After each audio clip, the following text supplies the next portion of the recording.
Fala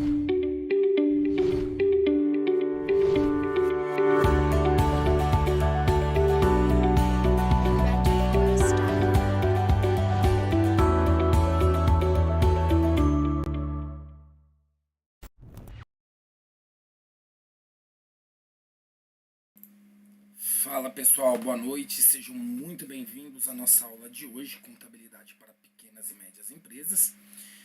E hoje falaremos um pouquinho sobre gestão contábil direcionada às pequenas e médias empresas.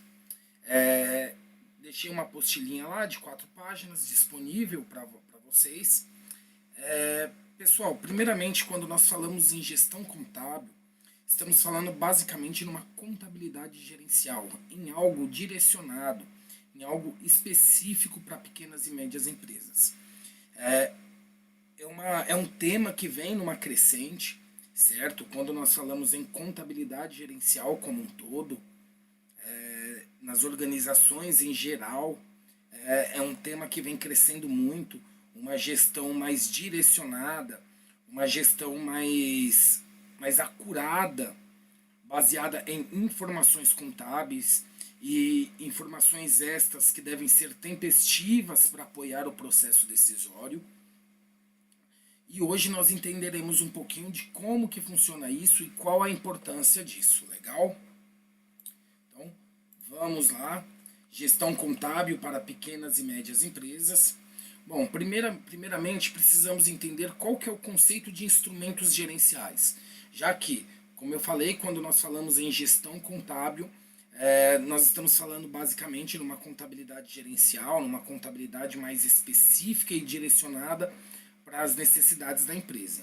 Então, os controles de gestão, eles geram informações que auxiliam os gestores na tomada de decisão sobre o rumo do negócio, permitindo adotar medidas corretivas que amenizem ou eliminem os problemas detectados. E aí entra a importância do que eu falei, que é uma informação tempestiva, uma informação que ela venha em tempo hábil para apoiar a tomada de decisão, para garantir que a tomada de decisão ela seja devidamente embasada. E para que haja uma decisão embasada, uma decisão correta, uma decisão que realmente altere os rumos do negócio positivamente, é necessário que as informações contábeis geradas pela contabilidade financeira, elas sejam acuradas e direcionadas à necessidade da empresa. É importante entendermos que quando nós falamos em contabilidade, nós temos aí algumas vertentes. Então temos, por exemplo, a contabilidade de custo, que é direcionada à gestão dos custos. Nós temos a contabilidade financeira, que é aquela regular, produzida por um contador devidamente registrado, seguindo leis, seguindo normas, seguindo os princípios contábeis. Quando nós falamos em contabilidade gerencial, nós falamos em uma contabilidade interna, uma contabilidade direcionada às necessidades da empresa, às necessidades do negócio. Então, é importante frisarmos isso e deixarmos claro essa diferenciação, porque é ela quem reflete diretamente no negócio. E quando nós falamos principalmente em pequenas e médias empresas, a gestão contábil ela fica um pouco de lado. Normalmente são empresas que são geridas pelo proprietário, o tomador de decisão é o próprio proprietário, ele é o responsável financeiro, ele é o responsável pela interpretação do balanço. Então é importante que nós, como contadores, ajudemos o nosso cliente a entender esses relatórios, a entender esses números e apoiá-lo na tomada de decisão. Quando nós falamos em relatórios mais acurados e números mais direcionados à interpretação, uma interpretação direcionada à necessidade da empresa, nós estamos falando também na criação de controles, no desenvolvimento de controles que ajudem o negócio no seu acompanhamento. E aí entende-se por controle o conjunto de métodos, de ferramentas que os membros da empresa, que os membros da organização usam para mantê-la na trajetória, para alcançar os objetivos. Como nós falamos, nós temos, por exemplo, a contabilidade de custos, que é uma contabilidade direcionada à gestão dos custos dentro da organização. Lembrando que, quando nós falamos em contabilidade financeira, o único método de custeio aceito pela legislação é o método por absorção. Porém, esse método não é o mais ideal, ele gera possíveis distorções na sua apuração, visto que todos os custos da organização, todos os custos de produção, eles são absorvidos por produto. E quando nós falamos em um método de custeio, o custo indireto, perdão, quando nós falamos em custos indiretos, pela dificuldade que se tem de apuração desses custos e de apropriação desses custos, normalmente utiliza-se o método de rateio. Sendo que no método de rateio nós podemos ter distorções e muitas vezes, se o método de rateio ele não estiver de acordo, essas distorções elas serão significativas, podendo direcionar a organização a uma vertente muito negativa. Então é importante que o controle ele esteja de acordo, é importante que o controle de gestão, ele como um mecanismo de reforço do comportamento positivo e correção de rumo, no caso de resultados não desejados, ele esteja sempre em constante análise, ele seja objeto de contínuo desenvolvimento, de contínua melhoria. Então, por exemplo, no caso da contabilidade de custos, nós vamos sempre analisar se o método de custeio ele está, por exemplo, está próximo do real. Então, nós temos aí, por exemplo, o método de custeio variável, o custo padrão, custo ABC. Então, eu tenho que localizar, eu tenho que identificar qual que é o método mais adequado para a minha organização. Lógico, levando em consideração sempre o custo-benefício. Se o custo ele for maior do que o benefício, do que o retorno que aquele controle ele pode nos gerar, se torna inviável. E se o benefício ele deve sempre ser levado em consideração. Então é importante que, quando nós falamos em gestão contábil, falemos também em controles da organização que ajude a organização a dirimir qual que é a melhor trajetória, a identificar se os objetivos estão sendo alcançados, se não, corrigir os possíveis desvios. E como eu falei, tudo isso só vai ser possível mensurar, só vai ser possível verificar caso haja a implementação dos controles, que podem ser controles internos ou podem ser também utilizados alguns controles externos. Quando nós falamos nesses controles, nesses instrumentos gerenciais que podem ser utilizados pela organização, nós falamos de uma influência direta, seja no processo de planejamento, ou seja, naquele momento de decisão estratégica, de decidir quais são os rumos da empresa, quais serão os rumos do negócio. Por exemplo, quando nós falamos em controle, nós podemos falar em controle orçamentário. Dentro do controle orçamentário, conforme nós já vimos nos nossos semestres anteriores, o controle orçamentário ele vai dirimir a organização na questão das receitas, o quanto que ela pretende obter de receita, o quanto ela pretende ter de despesa, de custo, e isso influenciará diretamente no processo estratégico da organização, no planejamento estratégico da organização. Eles têm influência direta também sobre a execução. Então, dentro do âmbito operacional, conforme nós veremos mais para frente, são esses instrumentos gerenciais, esses instrumentos de gestão, de controle, que irão definir, nortear as decisões operacionais, e o controle, que é um dos principais pontos, né, do nosso tema de hoje, que é o controle, quem vai demonstrar se os objetivos eles estão sendo alcançados, se a trajetória da organização, das decisões estratégicas, das decisões operacionais estão de acordo, estão sendo alcançados, se a empresa está no rumo certo, e se não, é através do controle que eu consigo identificar qual que é o rumo que está sendo tomado e fazer, implementar as possíveis correções desse rumo.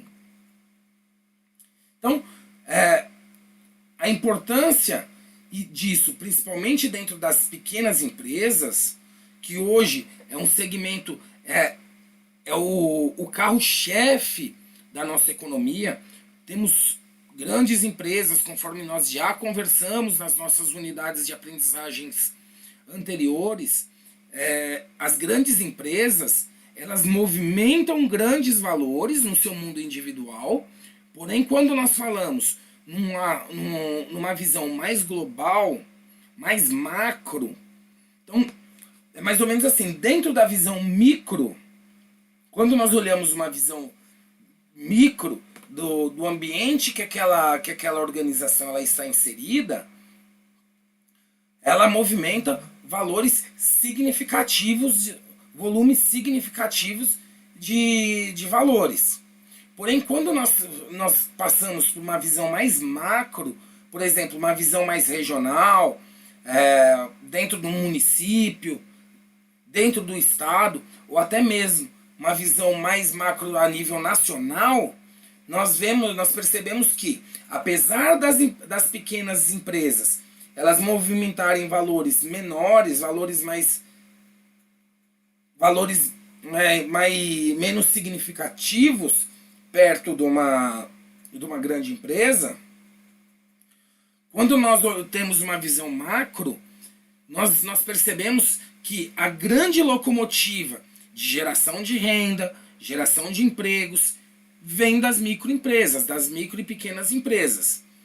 E aí eu trouxe até um dado, que esse dado já fez parte também das nossas unidades de aprendizagens anteriores, mas é importante enfatizarmos que, segundo o Sebrae, quase 27% das empresas brasileiras elas não conseguem se manter nos 2 primeiros anos de vida. Ou seja, elas morrem até 2 anos de vida. E conforme nós já falamos, um dos principais motivos que influencia esse resultado, que influencia na morte dessas empresas, é a falta de instrumento gerencial do negócio. Se eu não me engano, acho que foi na unidade 1 que nós conversamos sobre isso, que nós falamos sobre as necessidades que os empreendedores têm, e muitas vezes são excelentes profissionais em suas áreas de atuação, porém quando caem para cima resolvem empreender e vão para cima para montagem de uma empresa, eles se perdem na gestão do negócio, se perdem no momento de gerir o seu negócio. E muitas vezes, aliás, na esmagadora maioria das vezes, apesar de serem excelentes profissionais nas suas áreas, acabam sendo péssimos gestores da empresa e tendo aí a empresa com falência em menos de 2 anos. Dentro da importância dos instrumentos gerenciais, dos instrumentos de gestão, a informação ela é primordial para o sucesso do negócio. Porém, como nós já falamos no início da nossa live de hoje, as pequenas e médias empresas, na sua grande maioria, elas trabalham, elas tomam decisões, normalmente são empresas familiares, empresas em que o proprietário ele é o gestor, ele é o financeiro, ele é o estratégico, ele é o orçamentista, ele é tudo. E aí, sem uma informação tempestiva, sem uma informação que realmente atenda a necessidade dele, que são as informações básicas sobre o seu negócio, qualquer decisão que ele tome será nula. Poderá sim, pode dar certo, pode ser que ele tome boas decisões, mesmo no escuro, porém, em 99,9% das vezes, essa decisão ela será catastrófica para o negócio. Ela será péssima para o desenvolvimento do negócio. Os pequenos negócios possuem, na sua esmagadora maioria das vezes, uma gestão muito informal. E os dados não são estratégicos. Normalmente, quando nós falamos em contabilidade, principalmente, essa informação é quase nula. Por quê? A informação, muitas vezes, ela não é gerada dentro do tempo necessário para a tomada de decisão.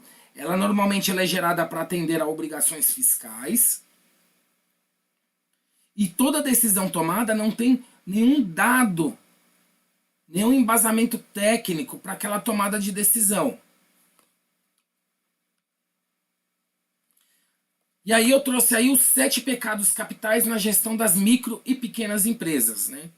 Então, alguns pontos que são importantes de nós chamarmos muita atenção e são aí os 7 principais motivos, né, que fazem com que a empresa, com que o negócio, ele morra, ele vá à falência em tão pouco tempo. Então, o primeiro lugar é o patrão, né? Aquela pessoa que não manda embora, aquela pessoa que normalmente ele vem do mercado onde ele era CLT e resolveu empreender, e aí tudo aquilo que ele julgou que era injusto dentro do mercado, ele tenta trazer para o seu negócio de uma forma diferente. E isso é um sério complicador, já que na maioria das vezes a pequena empresa e a média empresa, eles não têm uma métrica de desenvolvimento desse profissional, uma métrica do quanto de produção desse profissional, do quanto ele é produtivo e do quanto ele traz de resultados para a empresa. Isso é um dos pontos principais, porque o custo trabalhista no Brasil ele é muito alto. Quando nós falamos no valor que a empresa paga para ter um empregado, quando nós falamos no mundo da pequena e média empresa, esse valor ele é altíssimo. Lógico, não, o que eu estou passando para vocês aqui não é uma visão de que nós devemos ganhar menos como CLT, porque no Brasil a realidade ela é uma só. Paga-se, para quem está contratando, paga muito, e quem está recebendo, recebe pouco. Por quê? Nós temos muitos encargos trabalhistas. Hoje em dia, para se contratar, a burocracia ela é muito grande. Apesar da reforma que nós tivemos em 2018, em 2016, 2017, o custo para se manter um funcionário ele ainda é muito alto. Então, é necessário que a pequena, que a média empresa tenha uma forma de mensurar o quanto esse funcionário ele é lucrativo para o negócio, o quanto que esse funcionário ele traz de resultado para o negócio. E aí, um outro tema que nós já conversamos também, que é o desrespeito ao princípio da entidade contábil. Isso também foi tema de uma das nossas unidades de aprendizagem. Esse desrespeito, ele faz com que haja a mistura do patrimônio da empresa com o patrimônio, seja do sócio, seja do empresário individual, fazendo com que ele não tenha um controle realista da sua verdadeira situação. Ele não consegue saber o quanto efetivamente ele tem em caixa, qual que é o capital de giro dele disponível, qual que é o fluxo de caixa que ele possui, qual que é o tempo médio do seu financeiro, desde a compra de uma matéria-prima até a sua venda e seu recebimento. Ele não sabe qual que é o tempo médio de rotação do seu estoque, ou seja, desde o momento que essa mercadoria entrou em estoque, quanto tempo ela ficou lá parada. Um outro ponto importante que eu trouxe como uma questão aí, empreendedor ou funcionário? Então, é necessário fazer essa distinção. Lembrando o seguinte, pessoal, o empreendedor, o pequeno empresário, ele tem sim que atuar dentro da empresa, mas ele tem que atuar dentro daquilo que ele é especialista, deixando o que não é, aquilo que não é especialidade dele, a cargo de quem seja especialista nessa área. Infelizmente, muitas vezes olhamos pelo grau de investimento, mas não analisamos o grau de retorno.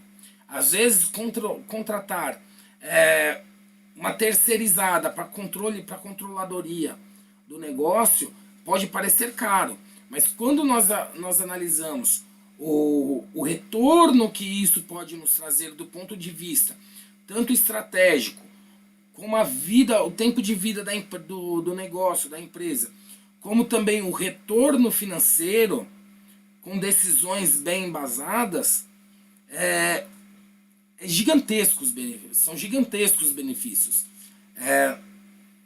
Infelizmente, muitos empreendedores ainda não têm essa visão, e nós, como contadores, como gestores contábeis, gestores da informação contábil e detentores desse conhecimento, nós temos sim que passar isso para o nosso cliente. Muitas vezes, principalmente quando nós vamos nos bairros mais periféricos, mais afastados, tem aquela contabilidade que é pequenininha, o cara pega só a empresa do Simples Nacional, e o cara esse profissional ele não oferece nenhum tipo de apoio ao seu cliente. Então, ele simplesmente emite as guias de pagamento mensal e pouco está se importando para os rumos que o negócio está tomando, para a direção que esse negócio está tomando. E aí nós temos dois pontos específicos. Primeiro, se o negócio ele estiver se direcionando, vamos dizer aí que o empreendedor ele tem conhecimento na área de gestão, é um cara que, apesar da informação contábil ela não não ser tempestiva para essa pessoa, mas ela tem esses controle de fluxo de caixa, de entrada, de saída, tempo médio de rotação do estoque, o controle do seu custo, e a empresa ela partir para uma expansão, esse contador ele fica sem o cliente, o que já é prejudicial. Se esse cara ele for um mau gestor, não tiver conhecimento nenhum de gestão, sem essa informação ele tomará péssimas decisões e, portanto, o negócio poderá factivelmente ir à falência. Ou seja, de qualquer forma, ele está perdendo o seu cliente, ele está perdendo uma fonte de renda, está perdendo uma fonte de faturamento. E, principalmente, fica mal conhecido no mercado, fica mal afamado no mercado. Eu coloquei até aí no item 4, diga com quem andas que te direi quem é. Por quê? Muitas vezes o contador ele fica mal afamado como aquele cara que só não aparece, só aparece para levar as guias.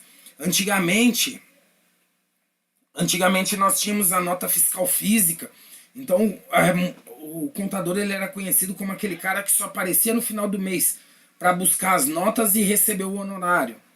Então, isso é péssimo para a nossa profissão. E principalmente isso é péssimo para o empreendedor. Por quê? Nós somos a fonte de apoio. Nós geramos a informação que ele precisa para tomar uma decisão correta. Sem a nossa informação, sem a informação que nós geramos dentro da contabilidade, o cliente ele não tem como tomar qualquer tipo de decisão. E aí, dentro disso, vai entrar a má gestão de capital de giro, já que ele não conhece o seu fluxo de caixa e muitas vezes ele nem sabe qual que é o capital necessário que ele tem que manter em caixa para manter o giro do negócio. Ou como ocorre na maioria das vezes, o pequeno empreendedor, ele, devido ao desrespeito do princípio da entidade, ele mistura o dinheiro do caixa da entidade com o dinheiro dele e acaba muitas vezes ficando sem capital de giro.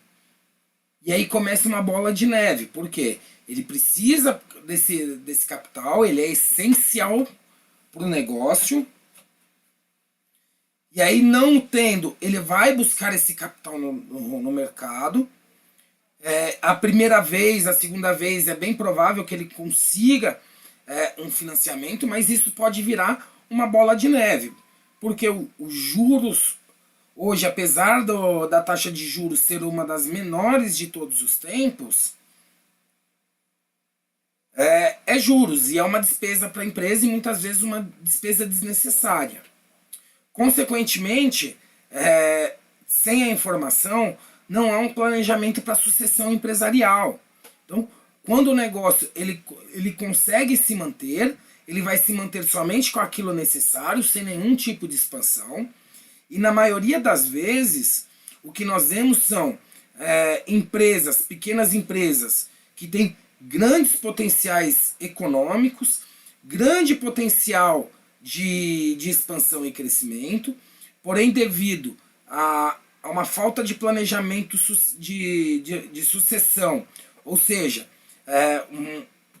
quem será o sucessor desse empreendedor, desse proprietário, elas acabam se perdendo e acabam morrendo. E outro ponto que eu acho que para mim é o principal nisso tudo é o jeitinho brasileiro, né? Sempre damos um jeitinho para tudo. Quando nós falamos em organizações, isso não é diferente. Lógico, quando nós falamos em grandes organizações, em grandes empresas, esse negócio, o jeitinho brasileiro, ele já não é tão visível desse jeito. São pequenas situações, é uma situação ou outra que nós acabamos nos utilizando desse jeitinho brasileiro, acabamos vendo esse jeitinho brasileiro, mas quando nós falamos na pequena e média empresa, isso é muito visível, principalmente na parte de gestão, principalmente na gestão em si. Nós vemos que decisões mal embasadas, falta de planejamento, acabam inclusive culminando nesse jeitinho brasileiro. Boa noite, Cássio. Seja bem-vindo aí à nossa aula. Então, qual que é a importância desses instrumentos? Então, primeiramente, nós temos que entender que a estratégia da organização, a estratégia da empresa, ele é o caminho para a geração de diferenciais competitivos. É a estratégia que embaliza os modelos de gestão eficiente. Então, a primeira coisa é a estratégia do negócio. Conforme vocês já devem ter visto, nós temos lá o planejamento estratégico, então é onde é determinada toda a estratégia da empresa, inclusive nesse momento que nós temos lá missão, visão, valores, ou seja, que são 3 itens que a empresa vai carregar pelo resto da sua vida. Lembrando que esses itens eles podem ser alterados, eles podem ser modificados conforme os rumos do negócio, conforme os rumos da empresa. Só que é a estratégia que vai trazer os diferenciais e tornar essa empresa competitiva.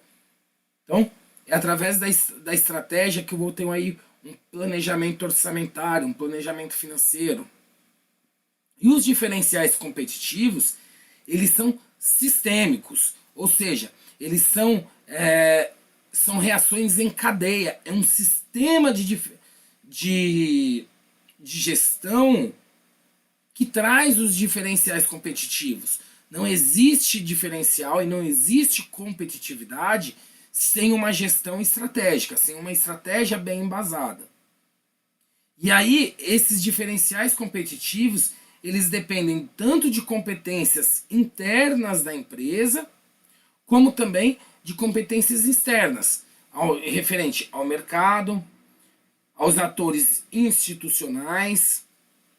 Então, quando nós falamos em atores institucionais, nós estamos falando no meu público-alvo, em possíveis investidores, são aquelas pessoas que atuam diretamente na organização, impactam diretamente na organização. E os resultados da estratégia que é adotada pela empresa, ela se torna fundamental que se tenha ferramentas gerenciais, instrumentos gerenciais para que ela esteja devidamente apoiado. O mundo, aquele mundo perfeito, aquele mundo utópico, né, que todos nós temos na nossa cabeça de qual seria o mundo perfeito de atuação, seja como empreendedor, seja como funcionário, ele é um mundo utópico, tá, pessoal? Infelizmente, tudo que nós vamos fazer tem que estar embasado da melhor forma possível, com o maior número de informações possíveis e requer análises qualitativas e análises quantitativas, tá? E eu só consigo fazer essas análises se eu tiver instrumentos gerenciais que me apoiem.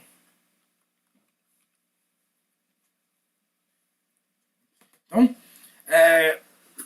como eu falei, quando nós falamos em instrumentos gerenciais, nós temos aí os pontos que nós já começamos a conversar. Então, dentro da estratégia do negócio, então, o instrumento gerencial ele vai orientar o executivo nas suas tomadas de decisões, e a principal preocupação do executivo, do empresário, do empreendedor é a rentabilidade do negócio. Então, o negócio ele tem que ser rentável. Para que ele seja sustentável, ele tem que ser rentável. E aí, nós vemos aí as pessoas falando que a empresa ela só visa o lucro. Sim, a empresa ela só visa o lucro, e sem o lucro ela não é sustentável, e o seu objetivo ele não existe. Se a empresa ela não visa lucro, e aí, pessoal, nós falamos inclusive em terceiro setor, em entidades sem fins lucrativos. Por mais que seja lá na prática, na teoria, entidades sem fins lucrativos, ou seja, ela não objetiva o lucro em si, essa entidade ela tem que ser rentável. Quando nós falamos em entidades sem fins lucrativos, nós estamos falando de uma atividade que não busca o lucro, mas não quer dizer que ela não deva ser sustentável. Não quer dizer que ela não deva ser rentável. Então, ela só não vai distribuir aquele resultado positivo, ela vai reinvestir em novas ações. Mas ela deve ser sustentável, ela deve ser rentável para que ela se mantenha, para que ela se perpetue. E as decisões dos executivos, elas devem ser sempre de longo prazo. Então, lógico, tem-se algumas decisões de curto prazo que têm que ser tomadas. Essas decisões normalmente são decisões de correção de rumo da empresa, mas quando nós falamos em decisão estratégica, é uma decisão a longo prazo. Uma decisão que vai impactar aí durante longos anos da organização e vai impactar no destino dessa organização, aonde ela vai chegar e como ela vai chegar aos seus objetivos. Quando nós falamos em estratégia, nós também falamos em rentabilidade. Rentabilidade de produtos, rentabilidade de serviços. E aí entra a questão das necessidades e a satisfação do cliente. A ameaça de concorrentes, a inovação tecnológica, a expansão ou descontinuidade da parte ou do total dos negócios. Isso tudo está dentro de decisão estratégica. Como que eu vou ter um produto rentável se eu não conheço as necessidades do meu cliente? Se eu não sei se o meu cliente está satisfeito? Como eu vou planejar algo para a minha empresa se eu não sei quem são os meus principais concorrentes, os meus concorrentes diretos? Quem são aqueles concorrentes que podem me substituir no mercado, que tem produtos similares que podem substituir o meu? A inovação tecnológica. Então, a questão como que se eu não tenho um planejamento, se eu não tenho uma estratégia de negócio, o, o meu produto ele vai se perder em algum momento. Quando nós falamos em inovação, principalmente dentro de produtos, nós estamos vivendo dentro da era da Revolução 4.0. Nós estamos chegando ao final da Revolução 4.0. Tanto que nós tivemos aí aquele boom de evolutivo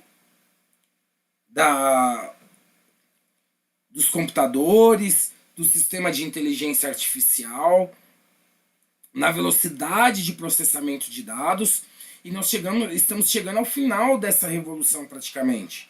Nós já passamos em mais da metade desse processo. E esse processo, ele ocorre de uma forma tão rápida que o que hoje é um produto de ponta, amanhã ele é obsoleto. Principalmente no que tange a equipamentos eletrônicos. Você vê que um smartphone hoje, com 6 meses, ele é um smartphone obsoleto. Ele fica com a sua tecnologia obsoleto.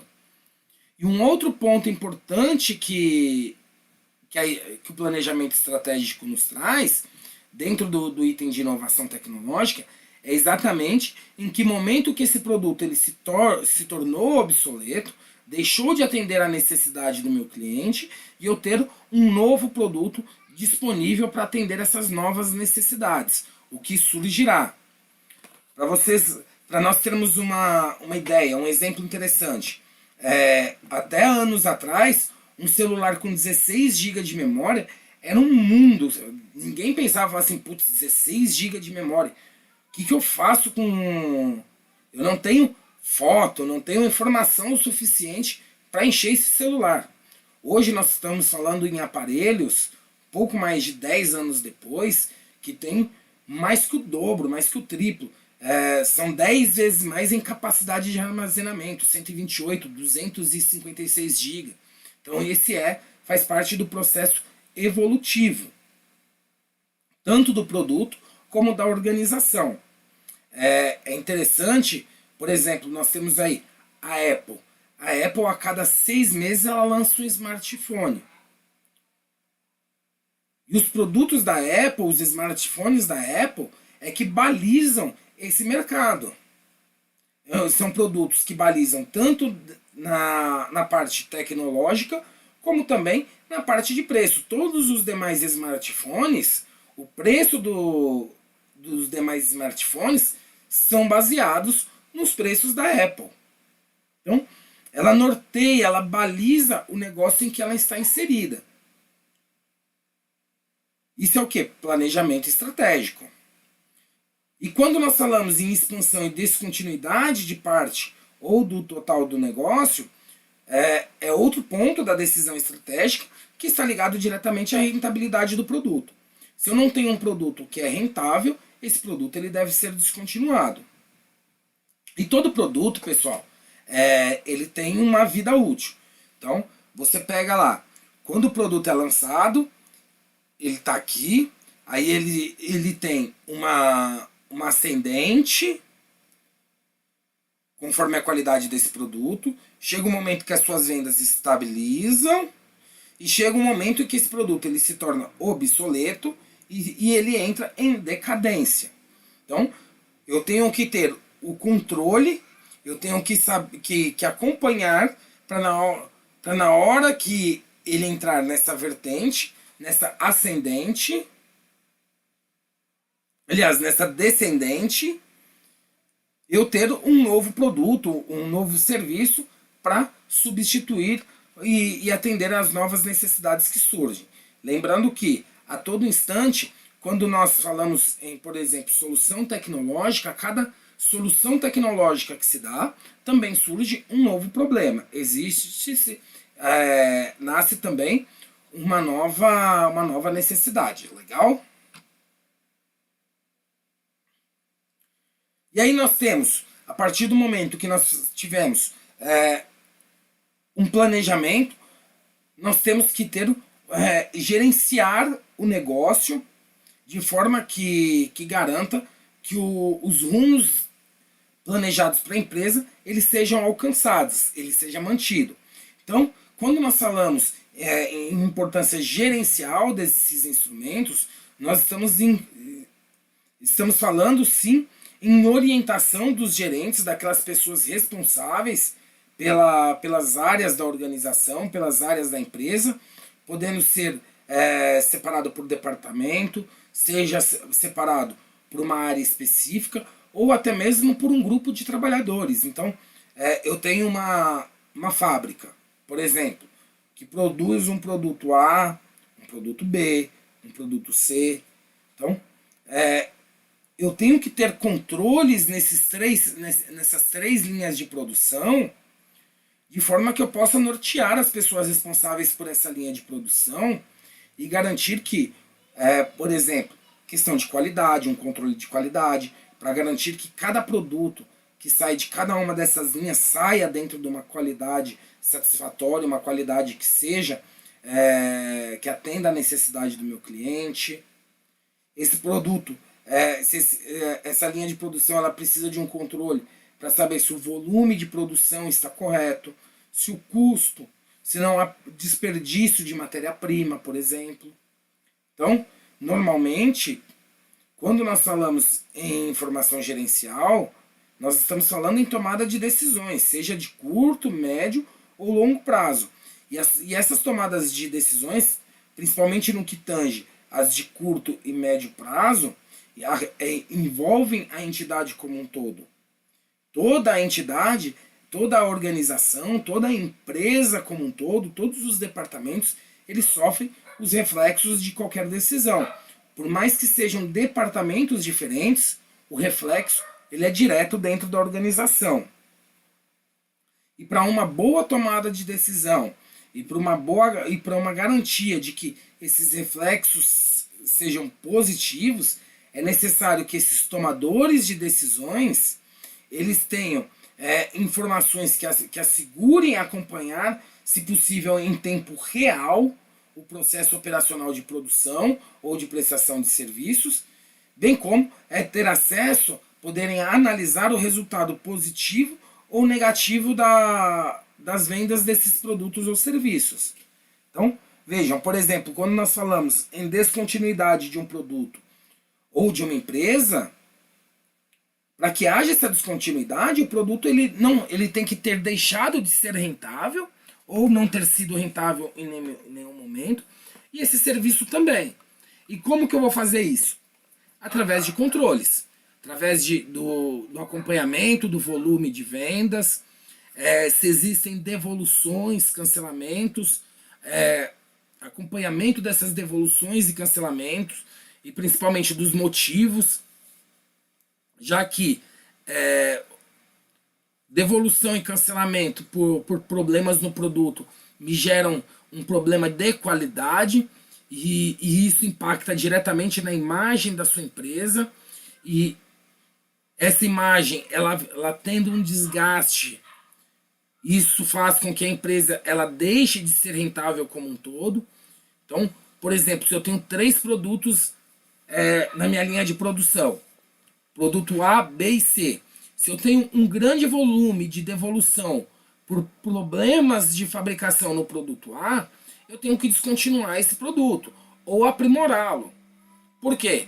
Ele faz com que ele acaba deixando de ser rentável, gerando mais custos para a empresa pela manutenção desse produto, mas também ele gera um custo de imagem para a empresa. Faz com que a imagem da empresa seja desgastada perante seus consumidores.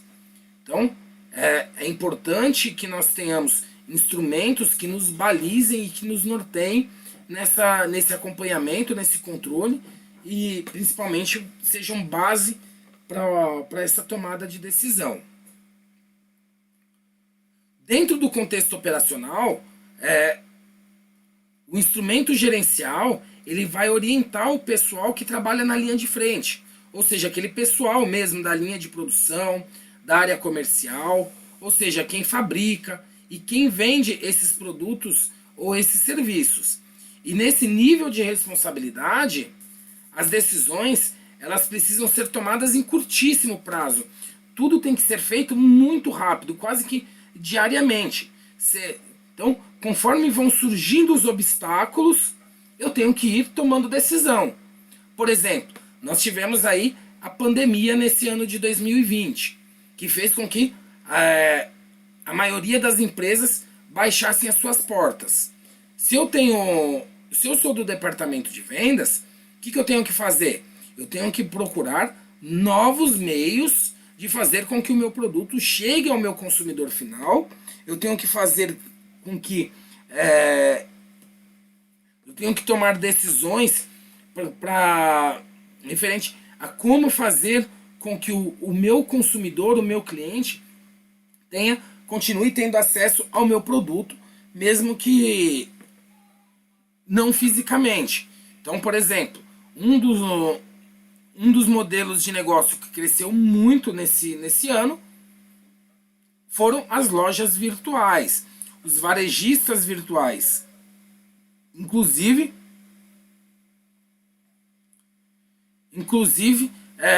nós temos aí empresas como o Mercado Livre, que durante o período de pandemia se tornou a maior empresa varejista do mundo, com mais de 2 milhões de produtos negociados, vendidos diariamente. Então vejam só que o quanto que decisões bem embasadas elas podem fazer com que o negócio cresça. Inclusive, nesse momento de pandemia, que nós tivemos a greve dos Correios. Durante o período de pandemia, o Mercado Livre, o que ele fez? Ele investiu pesado na parte de envio desses produtos. Então, ele mesmo passou a disponibilizar para quem vende poder efetuar a entrega desse produto. Então, ele cobra o frete desse cliente, porém, ao invés de esperar 3, 4 dias, uma semana por um produto, você pode recebê-lo até mesmo no mesmo dia. Então, isso são o quê? São decisões bem embasadas, identificação de necessidade do cliente e do consumidor. Então,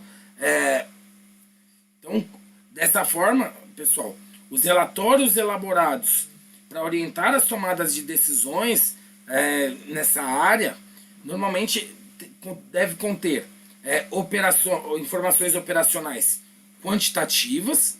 Então, normalmente não são informações financeiras, tá? Não são informações referentes a dinheiro, mas sim informações, por exemplo, como volume de produção, controle de qualidade, quantidade de produtos devolvidos, quantidade de vendas, e aí não estamos falando em reais, mas na quantidade em si. Legal? Então, vejam como que os instrumentos financeiros, os instrumentos gerenciais, a gestão contábil, ela se aplica a todos os setores da organização de forma direta e indireta. E, inclusive, hoje, nós já temos algumas empresas, alguns escritórios de consultoria, de controladoria, que são direcionados somente a pequenas e médias empresas. Então vejam o quanto que esse mercado ele está mudando, quanto que a visão das empresas está mudando, estão se abrindo para esse tipo de necessidade e dando surgimento a um novo modelo de negócio, a uma nova atividade dentro da contabilidade.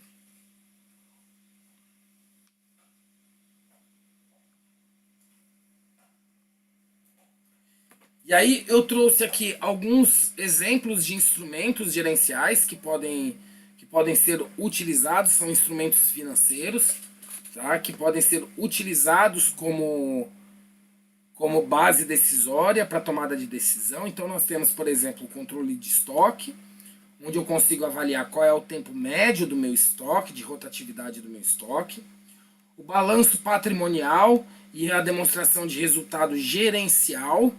Tá? Esses dois relatórios são elaborados de acordo com a necessidade da empresa. Então, por exemplo, uma coisa que para o negócio gerencialmente é um custo, a contabilidade financeira pode, que não é aceito pela legislação, e a contabilidade financeira ela vai registrar em despesa, mas essa quantia, esse gasto ele está envolvido diretamente com a minha produção, impacta diretamente no preço do meu produto, então isso gerencialmente pode ser registrado como um custo. Nós temos aí o capital de giro, o fluxo de caixa, ou seja, quando nós falamos em fluxo de caixa, não é necessariamente aquele elaborado pela contabilidade, pelo método direto e indireto, mas sim um fluxo onde eu consigo verificar qual que é o tempo médio que eu posso, que o dinheiro, que eu faço com que um determinado produto ele vire dinheiro, os indicadores econômicos financeiros, ou seja, indicador de liquidez, de rentabilidade, de solvência, o controle de custos, que é o que nós já falamos, ou seja, uma avaliação do meu custo como um todo, e o controle de contas a pagar e a receber. Pessoal, esse controle de contas a pagar e a receber, ele é muito importante. Por quê? O controle de contas a pagar e a receber, ele não deve ser focado somente naquilo que eu tenho efetivamente a pagar, as datas que eu tenho que pagar, mas ele requer também, ele é base de informação para o meu fluxo de caixa.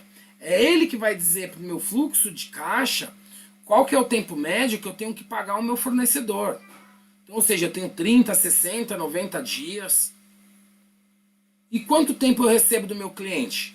Vejam só, se eu tenho, por exemplo, 30 dias para pagar o meu fornecedor e dou 60 dias para o meu cliente, o meu planejamento estratégico está errado. O meu fluxo de caixa vai trabalhar negativo.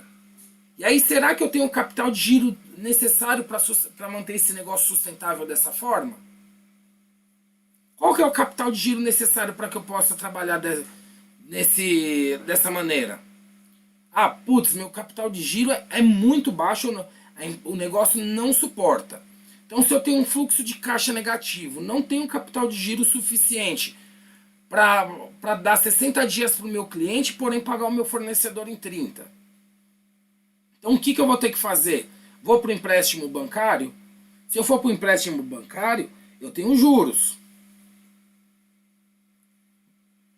Esse empréstimo, esses juros, qual que é o impacto dele no meu fluxo de caixa? Qual que é o impacto financeiro dele? Então, ele vai resolver o problema? Normalmente não. Nesse caso específico, não. E aí, o que eu preciso fazer? Eu preciso corrigir o meu fluxo de caixa. Então, ou seja, se eu tenho que pagar em 30, eu vou poder dar no máximo 15, 20 dias para o meu cliente. Para quê? Para que quando chegar na data, eu tenha o caixa suficiente para pagar essa despesa. E aí nós entramos no outro ponto.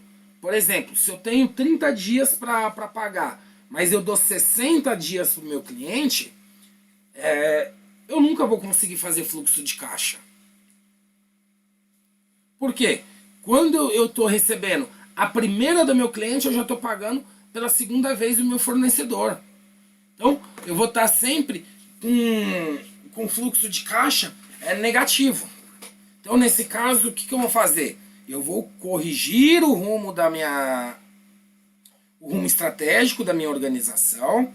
Vamos supor, se eu dou 60 dias para o meu cliente, eu vou tentar negociar com o meu fornecedor para pagar em 90. Ou, no mínimo, os mesmos 60 dias. Com capital de giro para segurar possíveis inadimplências, eu consigo segurar meu negócio? Consigo. Opa, então eu tornei o meu negócio viável. Eu tenho um fluxo de caixa ali no 0 a 0, amarrado, mas eu tenho um capital de giro que segura as pontas. Se não, meu fornecedor não negocia comigo em 60 dias, negocia somente em 30. Então o que eu vou fazer? Eu vou negociar com o meu cliente somente de 15 a 20 dias. Consequentemente, eu vou ter redução do número de clientes. E aí, controle de estoque. Esse material, esse produto, ele tá ficando parado no estoque? Putz, com a nova reestruturação, sim. Então o que eu vou fazer? Eu vou reduzir o meu volume de produção, garantindo que o produto fique menos tempo, que o meu estoque seja mais rotativo. Então vejam que os instrumentos gerenciais, e nós estamos falando aqui em instrumentos todos que partem da contabilidade. Todo instrumento financeiro, instrumento gerencial, instrumento de gestão do negócio, ele parte da contabilidade. São números gerados através da contabilidade. Legal? E aí, como exemplo desses indicadores que podem ser avaliados, que podem ser analisados rotineiramente pela empresa, nós temos a liquidez de curto prazo, liquidez de longo prazo, participação do capital de terceiros, lucratividade líquida, retorno dos investimentos, taxa interna de retorno, ponto de equilíbrio. Então vejam que todos esses índices, eles estão vinculados à contabilidade, às informações trazidas da contabilidade como um todo. Tá? E aí eu falo, contabilidade financeira, você pega a contabilidade financeira, adequa ela e transforma ela numa contabilidade gerencial.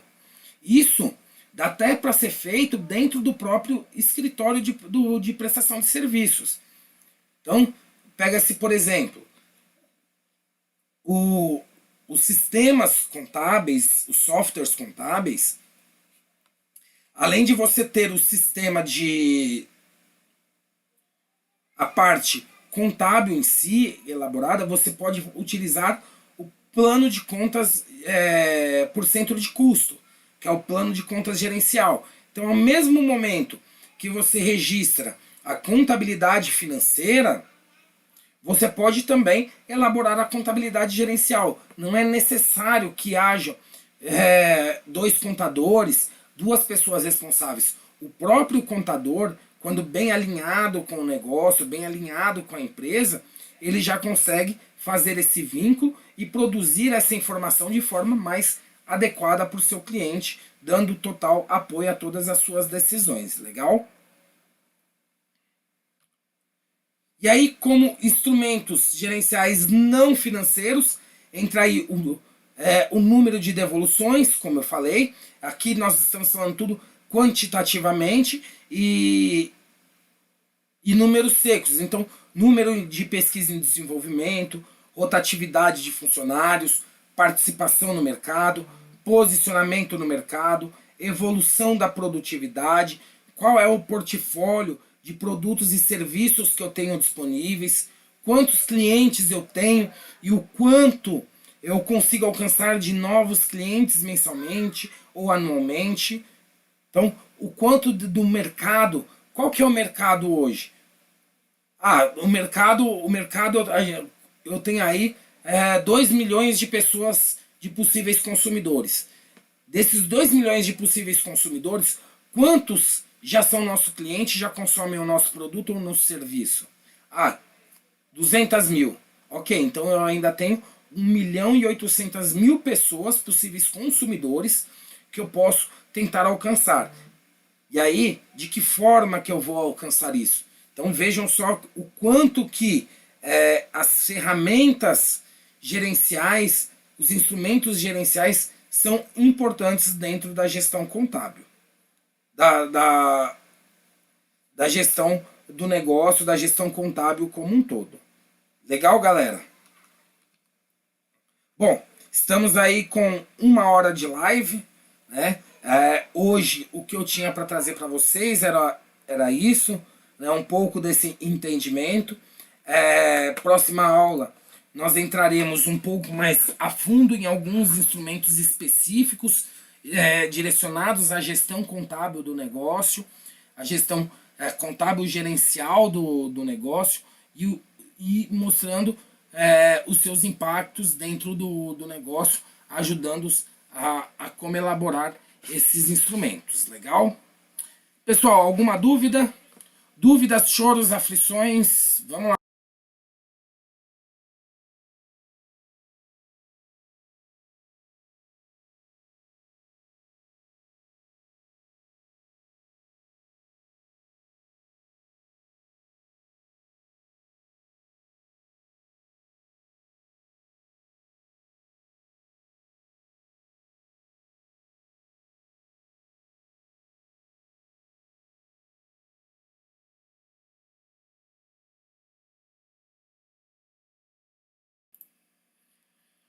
Não há? Então, pessoal, obrigado pela aula de hoje. Se precisarem de alguma coisa, estarei disponível na plataforma. Desejo a todos uma boa noite. E como sempre, não esqueçam de deixar o seu like se vocês gostaram da aula. Se não gostaram, deixe os seus dislikes, os seus comentários, tá bom? E qualquer dúvida, estou disponível lá na plataforma. Legal, galera? Obrigado e uma boa noite.